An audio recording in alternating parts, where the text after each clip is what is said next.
नमस्कार दोस्तों। उत्तराखंड में कोविड के मामले अचानक से बहुत ज़्यादा बढ़ने लगे हैं और ये संख्या अब 250 के आसपास आ गई है। ये इस छोटे से राज्य के लिए कि जिसकी जनसंख्या बहुत ज़्यादा नहीं है और जहाँ अभी कुछ दिन पहले बहुत सीमित सी संख्या और सरकार के ओर से कहा जा रहा था कि हमने इस पे कंट्रोल कर लिया है। उसके बाद ये अचानक से जो प्रवासी हमारे भाई लोग वापस लौट रहे हैं, ये भारी मात्रा में अब संक्रमित जो संख्या है उन्हीं के कारण है।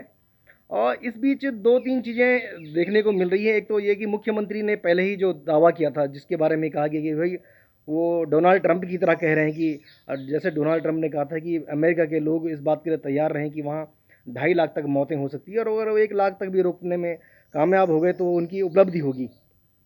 उत्तराखंड के मुख्यमंत्री का एक बयान आया था, उसमें उन्होंने कहा था कि 25,000 तक लोग जो है संक्रमित हो सकते हैं, चूँकि 2.5 लाख के आसपास लोग हमारे वापस लौट रहे हैं। ये दावा अपने आप में बहुत स्पष्ट भी है और ये साफ़-गोई अच्छी भी है, कम से कम उन्होंने एक बात पहले ही स्पष्ट कर दी। लेकिन इसको यहीं पे छोड़ा नहीं जा सकता और कल बहुत सारे लोगों के टेलीफ़ोन कॉल्स आए। उन्होंने व्हाट्सएप पे मैसेज भी भेजे कि भई जो क्वारंटाइन सेंटर्स हैं पहाड़ में, वहाँ अव्यवस्थाएँ बहुत ज़्यादा हैं। जो स्कूल हैं वहाँ समुचित मात्रा में टॉयलेट्स नहीं हैं, वहाँ खाने बनाने का जो इंतज़ाम है, वो उस तरह का नहीं है, चूँकि सिंगल टॉयलेट और वहाँ नहाने का कोई इंतज़ाम नहीं है, तो वहाँ रहने से असुविधा होगी और वो उसके जो संक्रमण का जो खतरा है, बढ़ेगा। अब दूसरा सवाल ये है कि जब आपके पास पूरे 4 धाम यात्रा मार्ग पर तमाम होटल्स हैं, आप उनका अधिग्रहण क्यों नहीं कर रहे हैं? और ये सवाल भी लोगों के मन में कि आखिरकार सरकार ऐसा क्यों कर रही है जब आपके पास चंदे की रकम भी ठीक-ठाक इकट्ठी हो गई और आपको विधायक निधि का जो पैसा था, अगर आपने 1 करोड़ रुपए घटाया भी है तो उसके बाद भी आपके पास 2.5 करोड़ रुपए के आस-पास बचता है हर हर विधायक के पास। तो वो विधायक जो हैं अपनी विधायक निधि का कुछ अंशदान उस जो गाइडलाइन को थोड़ा चेंज सरकार कर सकती है कि भई कोविड के खर्चे में हम इसको करेंगे, जो लोग आ रहे हैं उनके रहने का इंतज़ाम होगा, उनका खाने का, आखिरकार वो भी अपने लोग हैं। और आप लोग जब चुनाव लड़ते हैं, तो आप अपनी गाड़ियाँ भर-भर के उनको वोट डलवाने के लिए लाते हैं। गाँव के प्रधान का चुनाव हो, विधानसभा का हो, कोई भी चुनाव हो, तब आप उनको लेके आते हैं। तो उनके मन में भी कहीं न कहीं ये सवाल है कि अगर वोट देते वक़्त वो आपके लिए बहुत महत्वपूर्ण लोग थे, तो अभी क्यों नहीं हो पा रहे हैं और अव्यवस्थाओं का आलम इस तरह से क्यों है?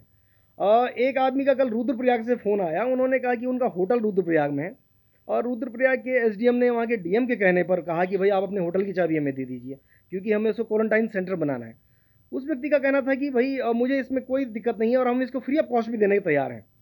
और वो ये बात उन्होंने वहाँ एसडीएम और डीएम से भी कही कि भई आप अगर इसका अधिग्रहण कर रहे हैं, तो आप ऑन द रिकॉर्ड कुछ लिख के दीजिए कि ये कागज़ हैं, आपने उनके होटल के जो 20 कमरे हैं, 40 जितने भी कमरे आप उनको अधिकृत कर रहे हैं, उस सामान की जो आज वहाँ उनका बिस्तर हैं, उनके कपड़े हैं, उनका टीवी है, फ्रिज है, खाने का सामान है और इसके अलावा एक बात उन्होंने कही कि सरकार अगर जो होटल्स का अधिग्रहण करती है, तो कम से कम उससे पहले एक सैनिटाइज़ेशन का सिस्टम ज़रूर उस होटल में होना चाहिए। अगर आप उस होटल को सैनिटाइज़ नहीं करेंगे और वहाँ एक मेडिकल टीम अगर नहीं होगी, तो फिर कैसे पता चलेगा कि जो लोग वहाँ हैं, उनको उनको फुल प्रूफ आप कैसे कर पाएँगे? ये उस होटलियर की एक समस्या थी जो उन्होंने कही। तो ज़ाहिर है कि अब सरकार को इस बीच में जबकि ये संख्या भारी मात्रा में बढ़ रही है, कल अचानक से नैनीताल में जो 55 केसेज़ अचानक से बढ़ गए, उससे लोगों की जो माथे पर चिंता की लकीरें हैं, सरकार की भी होगी और जो आम जनमानस है, उनकी भी है। एक बात और देखने को मिली है कि हमारे यहाँ डोईवाला विधानसभा के एक व्यक्ति का फ़ोन आया कि बहुत सारे लोग ऐसे जो दूसरे प्रदेशों से होकर आए हैं और वो लोग खुलेआम बाज़ार में घूम रहे हैं। तो हमने उन्हें पूछा कि भई ये बात आप मुझे क्यों बता रहे हो? आप उन्हीं को क्यों नहीं कहते हैं? तो वो कहने लगी कि हम क्यों बुराई मोल लें? तो हमने कहा बुराई मोल लेने का सारा ठेका क्या गजेंद्र रावत ने ले रखा? भाई अगर आपके पड़ोस में कोई व्यक्ति आ रखा है, तो इतनी इतनी तो अवेयरनेस आपको होनी चाहिए और अगर वो आदमी बुरा मान रहा है और बुरा मान जाए, वो कुछ भी कर ले, वो आपसे संबंध भी ना रखे भविष्य में, तो उससे क्या फ़र्क पड़ जाएगा? लेकिन उस व्यक्ति की मूर्खता से उन लोगों की जो आए हैं और क्वारंटाइन होने की बजाय और जो वायलेशन कर रहे हैं चीज़ों का, उसके कारण जिन लोगों की जो जीवन संकट में है, उसके लिए कौन ज़िम्मेदार होगा? तो आप अपने जो पास पड़ोसी हैं, मोहल्ले हैं, रिश्तेदार हैं, जो तमाम लोग हैं, इस समय इस बात की चिंता ना करें कि वो नाराज़ हो जाएगा या आपके कहने से कल के दिन वो आपसे बातचीत नहीं करेगा, वो आपको अपनी शादी-ब्याह में नहीं बुलाएगा, नहीं बुलाएगा, नहीं बुलाएगा। लेकिन ये दौर है, हमें समझदारी से आगे बढ़ने का है और सरकार से यही अपेक्षा की जाती है कि सरकार जो हमारे तमाम हर ज़िले में जो होटल्स हैं, क्योंकि उनके पास भी कोई काम नहीं है और आपके पास अधिग्रहण की नीति भी है, कानून भी है, आपके पास फंड्स भी हैं। आप अगर बहुत ज़्यादा उन होटलों वालों को नहीं दे पा रहे हैं, तो कम से कम एक मिनिमम जो एक उसका खर्चा होना है, उसको ध्यान रखा जाने की आवश्यकता है और ताकि ये जो हमारे लोग आ रहे हैं, जिनको हम ढो ढो के ला रहे हैं, अभी तक 1.5 लाख लोग आ चुके हैं।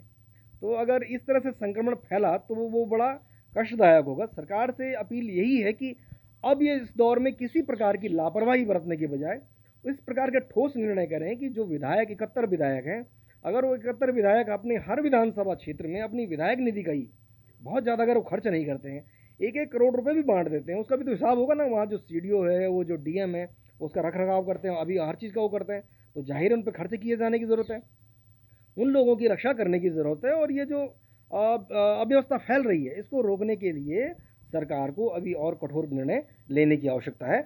उम्मीद की जाएगी कि ये जो संदेश है, ये आम जनमानस अपनी जिम्मेदारी समझेगा। आप अपने आस-पास पड़ोस के लोगों को समझाएँगे, और जो लोग आ रहे हैं, वो कम से कम किसी प्रकार की कोताही ना बरतें। उनकी कोताही अब हम पे भारी पड़ने वाली है, और ऐसा ना हो कि फिर लोगों के आपस में और रिश्ते इसके कारण खराब हो। नमस्कार।